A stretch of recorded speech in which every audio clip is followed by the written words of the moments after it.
Maverick 100.9, Aggie Lands Country Alternative. It's Corliss, joined again by the Ransom Brothers, and I feel like it's been a little too long since we've got to catch up. How are you boys? Oh, we're doing great. We're great. And you are correct. It's been a little too long, Corliss. We'll have to make this more of a thing. We do, because I love chatting with you anyways. Like, you guys I just vibe with. So that's like on the selfish side, but I love your music, and I know you have been really digging your heels in as far as this year goes, which we're going to talk more about that process because you guys have had a lot of exciting stuff happen. But first, we got to talk about this brand new single that you have out to radio called Baby Doll. Tell me a little bit about that. I mean, it was, as far as the song itself, we had recorded it in like a little barn. When we first kind of came, like you can find it on YouTube. Like we recorded this little barn and we didn't really kind of have much of a plan around it. I had written it. I had written the lyrics and the chord progression and pitched it to the band. And then like we always vibed with it. We always loved it. And then going into the studio, it just kind of took on a life of its own. We brought in the gospel choir. We brought in like a 7-piece band. We had 3 different drummers tracking with us that whole time. There's a lot of moving parts whenever we recorded the whole album. But Baby Doll was one of those standouts that like everybody who hears it immediately is just like, oh, that's got this really sludgy groove to it that we just really like. It sounds very Southern, almost Black Crowsy. Yeah. And I remember we pitched it to Jennifer Redding, or one of our radio promoters, and she's great. We have a great relationship with her. We love her. And she just was like, she's like, that's it. She's like, that's the single for sure. And we're just like, okay. And we tried to go into it with an open mind of like we wanted to have the attitude of any of the 12 tracks that we were going to put out could have been, lights out. Like this one could be it. In fact, we had a lot of arguments together as a band on which one we thought was going to be kind of the home run. And she was like, no, Baby Doll's it. I'm not going to lie. I got a taste of Baby Doll before it was released because she was so excited about it and knew that it was right up my alley. But I didn't quite understand the process and how much you guys actually put in to one song. Like that's crazy. What inspired that? What inspired the big band, and what made you think like this is exactly what the Ransom Brothers need? Well, I think from the get-go, Sean and I were always kind of after that big classic Southern rock sound. So, anytime we could add an instrument, we were like, let's add that, And so the first one, we found a fiddle player that we got to play with us regularly. And then we found a keyboard player that plays around Austin that plays with us pretty regularly now. And then I've got our buddy Wade Hill, who used to play with Wynn Williams. I know Wade very well. He's a good buddy of ours. So anytime he can jump in, he's our third guitar player, and he's back there just doing these little intricate little guitar leads that just give me space to do a little more rhythm and lead, and then just let him do his thing. But that song had always started off with a guitar riff. Mm-hmm. And when we were in the studio, we were like about to track, and our keyboard player just starts doing what that intro was, this little swampy, just kind of bouncy thing. And I remember looking up and I was like, what are you doing over there, James? And like I have my headphones in, and so we can hear each other like through the headphones. And he's like, oh, I'm just messing around. I was like, do that. I'm in a booth behind him in the studio. And I opened we have this glass door that keeps me shut behind. Like James was sitting in front, there's this big room, and James is sitting in front of me, and there's a glass door between us. And then I'm in the room behind him. I open the door as he's doing that. I go, do that, and then shut the door, and then we started talking. So it was almost accidental. Oh, there was a lot of accidental. So much of the album is like that. Like if you Baby Doll is one example of that. There's so much on the record where like people would be like, well, I had no intention of doing it like that, but that sounded so cool. Let's roll with it. Wow. I can't wait to catch up more about this album, which we are going to do here in just a few minutes because it's a lot of work and a lot of happy accidents that I'm super stoked to fill everybody in on. And but we got to debut this brand new single to everybody. I'm really excited about it. So debuting on Maverick 100.9 is the Ransom Brothers and Baby Doll. Due to copyright, Brian Broadcasting is not licensed to air this single for you in podcast form, but you can find it on any streaming and downloading platform. And today's interview continues now. Maverick 100.9. That's the Ransom Brothers and Baby Doll. And I've got the Ransom Brothers here. And we were just talking about recording, because you do have a brand new album coming out this August that you've been working on for a while. First thing on that list is you worked with Corby Shaw, which we've heard a lot of work, especially in these past 2 years, even just here on Maverick. So we're really excited about that. How much creative process did he take with all these happy accidents and all these big bands? And you just kept adding and adding and adding. Did Corby have anything to do with that? We called him up the first time we talked to him, and we were just like, hey man, we want to do a record. You have a great reputation. We kind of want to see what your vibe was on us. And he calls us. I think there was probably like 4 guys at first on the Zoom call. And he's just like, yeah, let's talk about it. And then he listened to the tracks. We pitched him 20 songs. And he was like, and because Sal and I have always thought, like, if you're going to make an album, don't just pick the songs don't pick like the exact number of songs that you think are going to be the best. Pick a large body of songs and whittle them down into the best ones that you've got.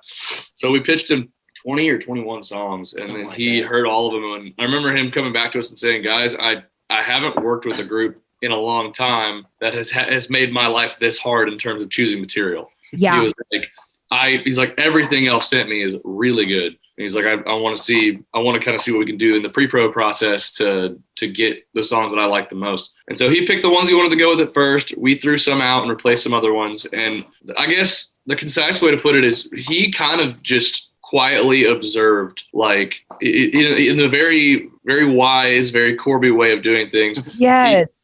He got to our house in this jam room, and we packed 8 guys, 7 band members, and 1 Corby. In this room. It was very hot. It was like, but we all got in here, and I'm self-conscious. I have kind of a self-deprecating sense of humor, and like same. I feel you. I'm modest to a fault, and he kind of is sitting in the room, and I'm like, God, there's 7 dudes in here. He's gonna be like, I don't want to do this. This is horrible. There's so much going on. It's complicated. And he's just sitting in the room the whole time looking like he's watching a car accident. It's like, oh my God. We start playing, and I thought this look of like shock was terror. And then he comes out, and he gets a cigarette, and we go have a beer in the backyard. He goes, dude, you guys have a sound. And then I was like, yeah, we have a sound. The neighbors hear it every Monday.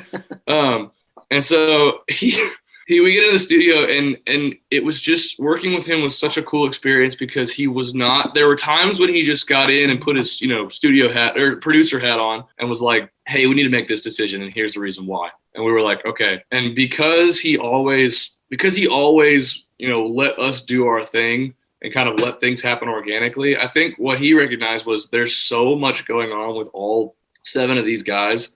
Let's just kind of see what they come up with, and then let's just glue the best parts of all of it together. Yeah. The great thing with Corby was he really never tried to manipulate any of our songs. Mm-mm. He heard them for what they were, and he, like Sean said, he let us build on those.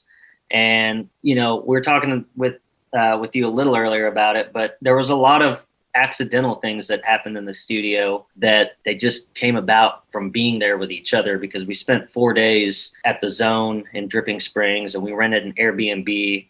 So we just lived, breathed music for 4 days. And, when you have 7 guys that, Sean and I never tell the guys like, hey, this is the idea, this is what we're going with. We operate as a band. So we sit down, and it's until we get the idea that 7 of us agree on, right, move forward. But it was so easy in the studio, and I mean, everybody took criticism great. Like 6 ideas would get thrown around and 5 would get shut down. Yeah. But that one idea that everyone just looked up and was like, oh man, that's it. And you could see and hear everyone get excited, and then we'd move forward with it. And that was what Corby, I think, his personality and just the way that he deals with people, and he's such a sweetheart. He's such a great guy to work with. It was really easy to kind of look at him and be like, I like you. I trust you. I want to work with you.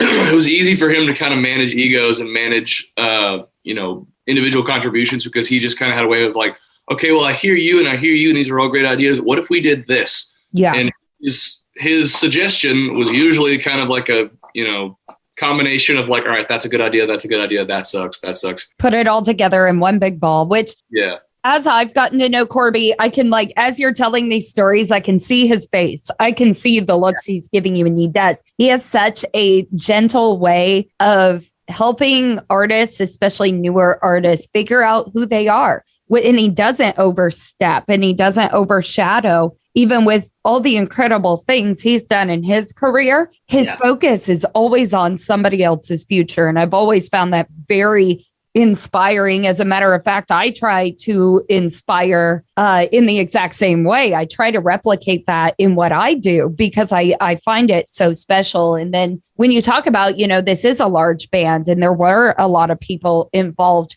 And the more you think about that, yes, it sounds very complicated. It sounds like it would make things too complicated or too overwhelming, or anger could get involved. But really, when you involve that many people, and like you said, nothing gets done unless everyone agrees. I feel like the product that comes from that overall as a whole is going to be better than the people that do not have that many voices involved. Yeah. And I mean, we've, everyone that was in the studio has been jamming a lot of these songs together. I'd say about half of them were songs that we had been playing and half of them were new.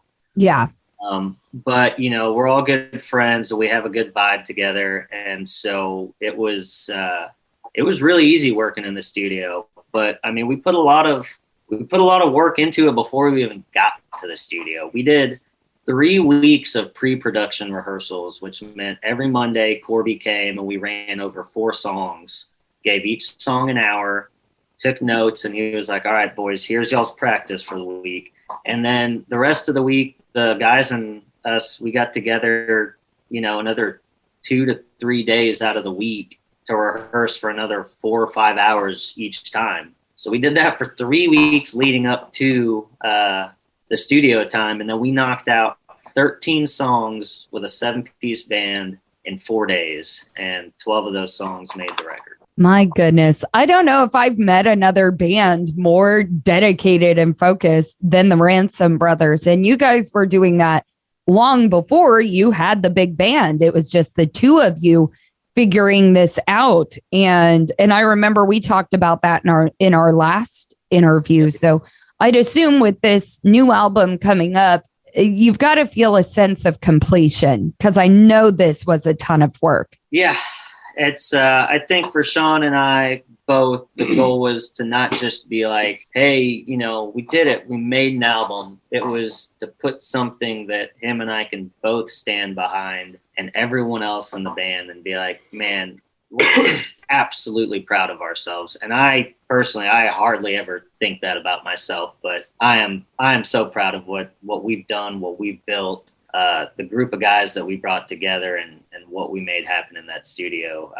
That was the most joyous time I've ever had in my life. And I can't wait till we get to do it again for number 2.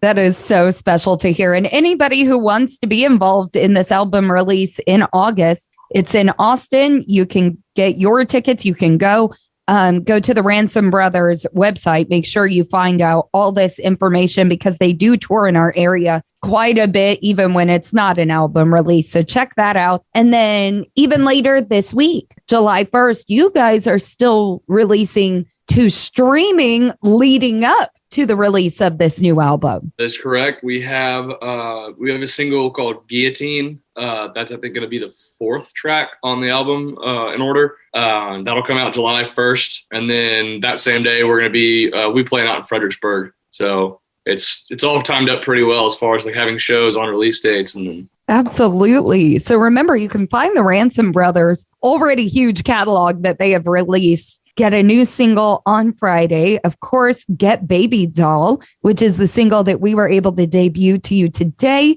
New album on the way. Boys, I'm almost out of breath. This has been so much info, but having this catch up has just been wonderful. Hey, right back at you. It's been a lot of fun. We missed you.